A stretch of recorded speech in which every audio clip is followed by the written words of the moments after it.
For most of us, these sounds are no big deal. For these three women, these tones evoke terror. He would call all day and all night. He would text me and say, turn off the living room light. Or I changed my routine around. He'd take the trash out at like 3 o'clock in the morning and he could tell me what I had on.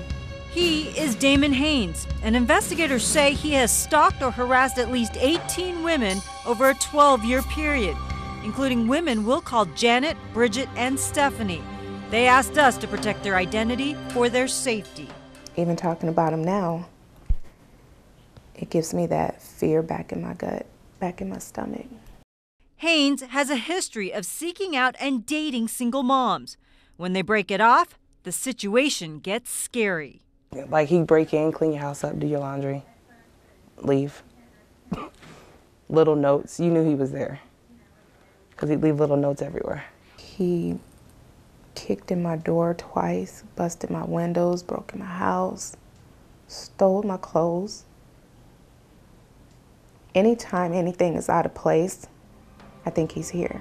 At Janet's house, police found signs Haynes would watch her from his hideout, her attic.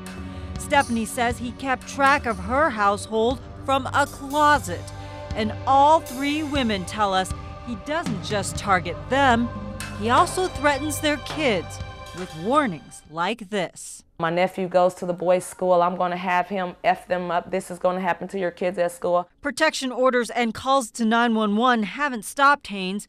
We discovered these court records that show at least 7 protection orders taken out against Damon Haynes since 1999. I had so many police reports, I started keeping them in a crate. He called me and he said, do I honestly think the police could keep me safe? This is the paper trail on Damon Haynes that we managed to get our hands on. How, with such a lengthy history of terrorizing women, has this man only spent 4 months in prison?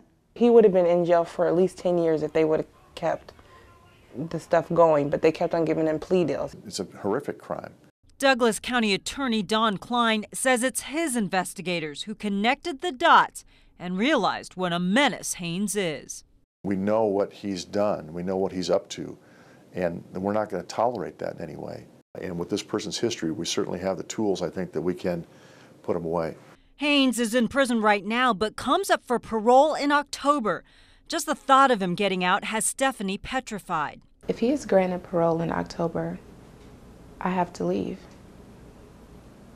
There is no way my children and I can walk into a store, a movie theater, and see him. These women moved to hide from Haynes and live in fear. They want to warn others about Haynes and men like him who show possessiveness and jealousy early on. Stephanie emphasizes, trust your instincts and be very clear about what you expect in a relationship. That's not love, that's not infatuation, that's insanity.